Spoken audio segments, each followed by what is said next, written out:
If you're new here, welcome in, and if you know me, welcome back. And if you do know me, you know that this isn't just a sports YouTube channel. I talk about all things competition, baby. And today we're going to talk about one of my favorite shows, Chopped. For those of you that don't know, Chopped is a cooking competition show that has 4 chefs and 3 rounds. And in each round, they're given random ingredients that they have to include in their dish in some way, shape, or form. They're graded on their presentation, taste, creativity, and their ability to make something cohesive. After each round, one competitor is chopped or cut from the competition. And I gotta say that it sounds simple, but when you look at the ingredients that these chefs get, they get some of the wildest stuff. You get stuff that you don't even know is edible. And sometimes you get stuff that the chef has been like, I didn't know you could make that. So it's a really challenging and entertaining cooking competition that really I love watching because it's so competitive, even though it has like a repetitive kind of premise. The variation of the ingredients makes it really feel like a new thing every time. Now, I just want to state that I am not a cooking expert. I'm talking about this as a commentary YouTube channel. So if I feel off base because I don't know what's going on with the food stuff, then that's my bad. Let's meet the chefs, shall we? First up is Emily Hahn, an executive chef in Charleston, South Carolina that focuses on Latin American cuisine. Next up is Vandy Vanderwalker, a sous chef also from Charleston, South Carolina, who was a former lacrosse player. He talks about this a lot. He like makes comparisons to from like being a cook to being an athlete, and I don't see it because I can't cook. I was an athlete. I can cook a little bit. I can cook a little bit. What am I talking about? Anyway, what am I talking about? I can't cook on his level. I can't go on Chopped like this, but I can cook some stuff. The third chef is Victoria Nykirk, an executive chef also from Charleston, South Carolina, who says that her style of cooking is simple, but she seems pretty chill. She seems pretty chill. Hell yeah, sister. I'm rooting for you. Last up is Tynan Gibson from Portland, Oregon, who considers himself a food geek. In this episode, him and his wife are expecting, and he just wants to make his son proud. Alrighty, off the intros, I'm rooting for Victoria because she's kind of the only one that brought personality into the intros. That's all I got. The first round is the appetizer round. Now, before seeing any of the ingredients that the fans have picked, oh, I forgot to mention that this is a viewer's choice competition. So Chopped went on each social media of theirs and had their fans vote on what ingredients are going to be the chopped ingredients, which are the 4 ingredients that have to be in the dish. You can add other ingredients with your dish, but those 4 ingredients have to be present in the dish, or else that's not the point of Chopped if you just get to leave out ingredients. Come on now. Now, before seeing any of the ingredients that the fans have picked, I have a feeling that this episode is going to be wild. If you watch the show regularly, then there's no way that you're going to use your audience vote on something safe, right? Chopped also separated the votes via social platform, and the first one is Twitter. So I know we're about to see some shit. All right, so a few things here. Pickled eggs and instant noodles, I'm not really surprised are. What the fuck are ramps? Okay, after looking it up, it's like related to spring onions or leeks, which sounds better than the name ramps. But there's no name that can make calf eyeballs sound appetizing. I'm sorry. The show barely started, and Victoria is already mad at us. What I have to say to the viewer is just please stop it. Really? An eyeball? Well, what are you mad at me for? I didn't vote. The eyeballs are already boiled, but I don't know how to handle that information right now. I don't know if that makes it better, or is that an extra step, or where the chef's gonna boil it anyway. Whatever. Now we talk to and meet the judges while they're cooking. Scott Conant is a chef restaurateur and a longtime judge on the show. Him and Amanda are both curious as to how this dish will be incorporated. But this is apparently the type of challenge that Tynan is excited for. A crispy note to them. So I want to use these ramen noodles as a breading for my eyeballs. I'm making Southeast Asian ramen noodle salad with crispy calf's eyeballs. Using the ramen as breading sounds actually pretty good. I'm not going to hold you. He's planning on making a Southeast Asian noodle salad with crispy calf eyeballs. And I think that anything fried is going to taste good. As a Southerner, I think that that's a good rule of thumb. Can't think of anything that's fried and not good off the top of my head. Yeah, frying stuff might be undefeated. Meanwhile, Vandy thinks that his technique will be what wins out in this round, and he will not be serving eyeballs to the judges.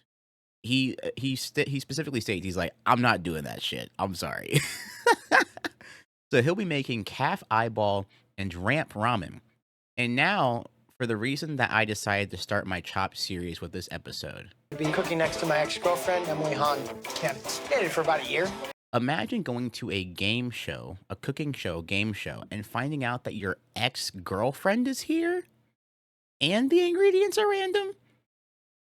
He thinks he's a better chef than her, for sure. I get it. Pride, yes.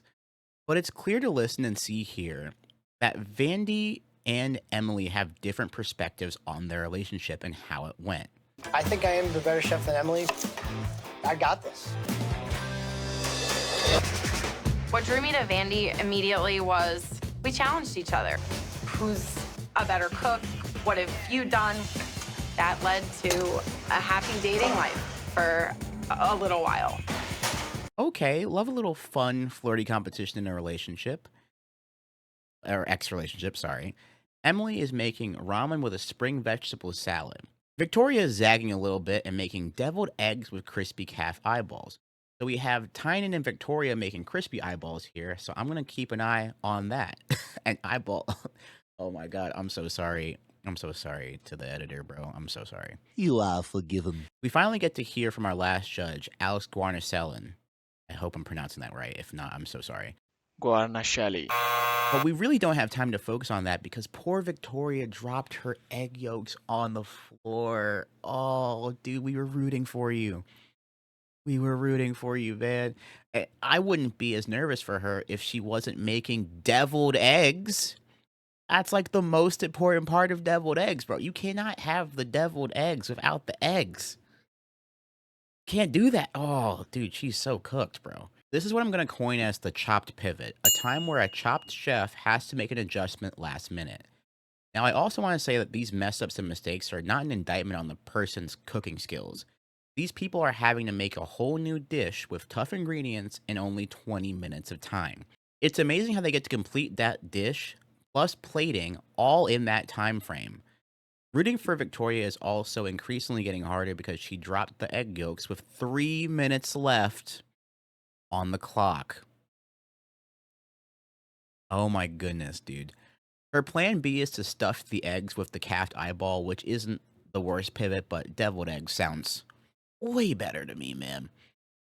Tynan explains to us that ramps are like a garlicky onion, and we'll use coconut oil to bring some flavor to it. And you know what? Sounds delicious. With 1 minute left, we have the plating, and everyone gets the plating done in time. Emily's dish is up first, and while the judges do like the dish, she forgot to put ramps on one of the judges' plates, which isn't an instant elim, but it's not a good look. Emily also discloses to the judges that Vandy is her ex-boyfriend, and Vandy, once again, does not look thrilled in the slightest. And I don't mean to pry, but it's reactions like these that make me ask, like, what happened? It's not my business. It's not my business, but I'm not having less questions as the episode goes on. Anyway, next up is Vandy's dish, and he tries to extract the flavors from the eyeballs into the broth. And it's good to see that his risk paid off in that sense, because if it didn't, it could possibly be seen as forgetting an ingredient. Victoria is up next, and I gotta say that it looks good and everything, but the judges point out that more yolk would have helped a lot. Leave me alone! Gee, I wonder. They have high praise for her ramp puree, which honestly makes me feel bad that she messed up her own dish and got in her own way. It's so unlucky. I feel so bad. Tynan's dish is up next, and while he's describing the dish, Alex makes a face which does not look good. Ooh, that's not great. Now, after each round, you have the chefs discuss their dishes and review each thing, and then you have the judges discuss each dish. While her dish was bright, Emily's scene is inconsistent. Tynan's use of the kaffir lime overpowered the dish, and the judges missed out on the ramps. Victoria's alternate dish was seen as hard to eat, but had the best use of the ramps. If I had to guess here, I think Tynan goes home because not being able to taste the basket ingredients is not ideal. It's like, I think it's one of the worst offenses you can actually make on Chopped. Tynan thinks that Victoria is going home because of the deviled eggs, and let's see who goes.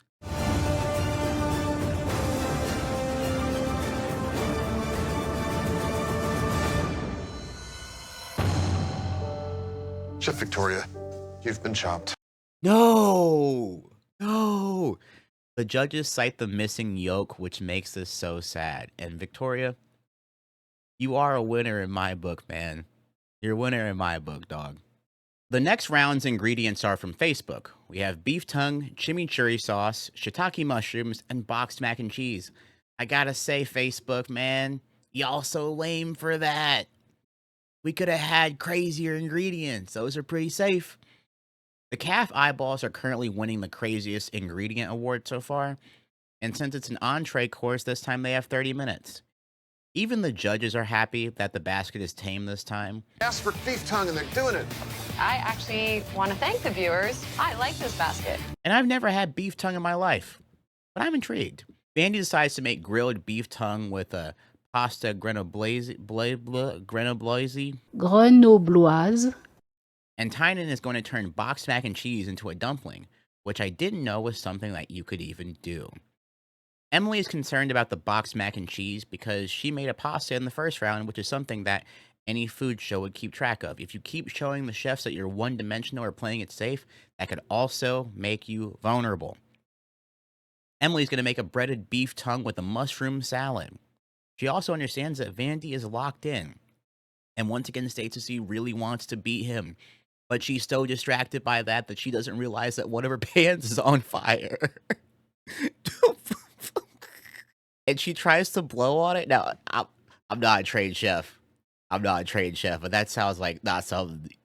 That's not what you're supposed to do. That's not what it sounds like you're supposed to do. I'm sorry. Meanwhile, Tynan's over here chilling and dropping bars in his interview. Philosophy in life is brave the rapids, you know? Hit more rapids and hit them harder. With 2 minutes left to spare, we have a nice clean plating without a hassle this time. And Vandy's pumped, but Tynan has a realization that his pasta is chewy. And that's not going to go unnoticed by Scott. Scott is a renowned pasta chef in New York City. I mean, for God's sake, his Instagram bio is peace, love, pasta. He will not let this slide. Vandy's plate looks spectacular. Let's see how the judges like it. There's nothing better than al dente pasta. This is clearly overcooked. Ooh, no, Vandy's pasta's overcooked? Ah, shit.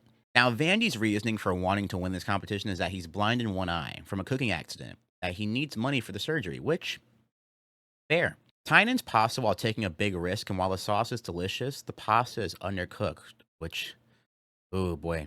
Just as far as creativity and ambition, I thought it was awesome. But, I mean, it's just not cooked on the interior. I'm gonna be for real, Emily's dish looks like a mess, and the judges criticized her choice of vegetables. Tynan has to go, right? I mean, messing up the pastas. Because if we're keeping score, 2 chefs messed up the pasta in this round, so I have to go. I think I'm going to go with Tynan. The chef that they decided to eliminate is Tynan, which, yeah. But Tynan did put on a show, and he tried hard, and he was creative with his dishes, which I will always respect from a Chopped guest, so more power to you. And now in the final round, we have an ex-couple facing off, and the show makes a note to mention that, for sure.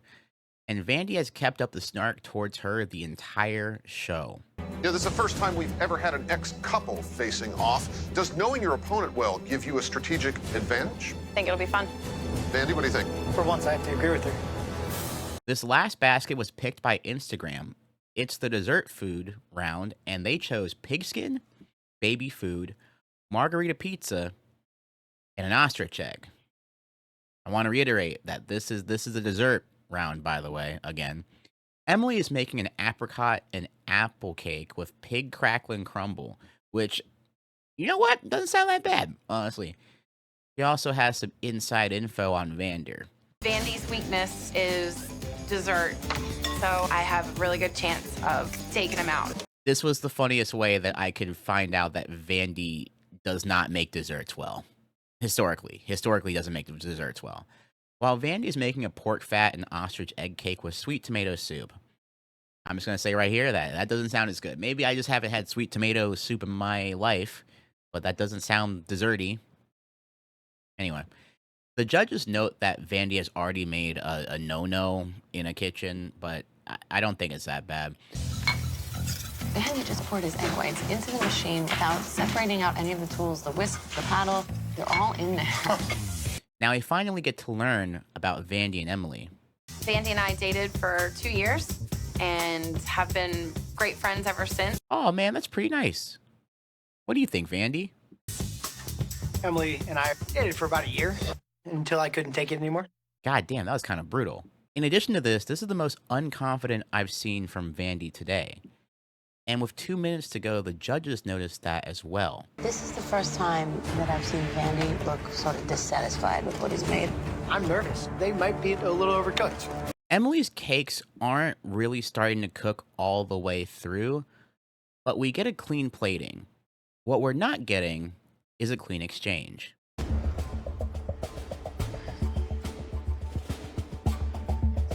You're seriously not gonna high-five me on TV? Sure, why not? Now, I want to give them some benefit of the doubt because this was edited weird, but I just do not know enough context for this, man. Like, how fresh is this breakup? How painful was it? What's going on? Like, anyway, the judges taste Emily's dish first, which I gotta say looks way better than Vandy's. I think it's the best dish you've made today. Thank you. It reminds me a lot of a pineapple upside-down cake. It's very moist. Bro, that is some high praise for a final round. Y'all, let's see what Vandy has to offer. This cake is so dense. It's like if I threw it at somebody and hit them, they'd get hurt. How'd you do that? I'm not sure. I was a little bit worried about it when it came out. And you have a really not very sweet cake with a pizza dipping sauce, and it doesn't read dessert at all. It's both interesting and horrifying. I'm telling you right now, man, it's hard to leave multiple judges speechless with whatever was made. They also say that it doesn't scream dessert, which, like, you can get by with that, but that is a good point because the sweet tomato soup didn't scream dessert to me. I've never been to a place where it's like, hey, can I get some sweet tomato soup after my meal? I have no idea. But again, I don't know about food. Just a commentary guy. I mean, unfortunately, it's not really a dessert, but it's creative. Thank you, I guess. Luckily for Vandy, though, the winner of Chopped is based on all 3 dishes and not just the final dish. Even though Scott still cannot get over what just happened. I feel like it was not the same Vandy that cooked dessert that cooked the first 2 courses. That was among the worst desserts we've ever had. And I think, frankly, the flavors that he developed weren't sweet. Like, Scott does not like Vandy's dessert dish.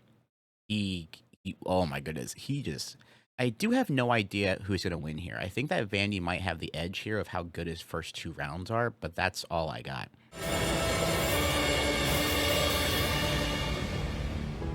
Chef Emily, you've been chopped. Judges?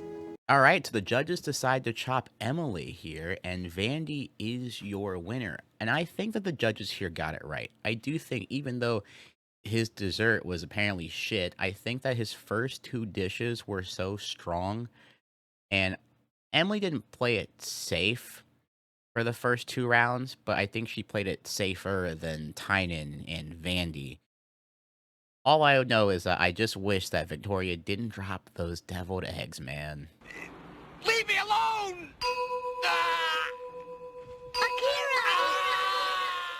I just wish that she didn't drop the eggs, dog. I was looking forward to what she was gonna make next, dude. It is what it is. Anyway, thank you guys for watching to the end of the episode. Feel free to like, follow, support me on Patreon, support me on Nebula. I appreciate you guys. You guys keep the lights on. And if you guys want this to be a series, feel free to let me know. I'll see you guys later. Bye. Goodbye, y'all.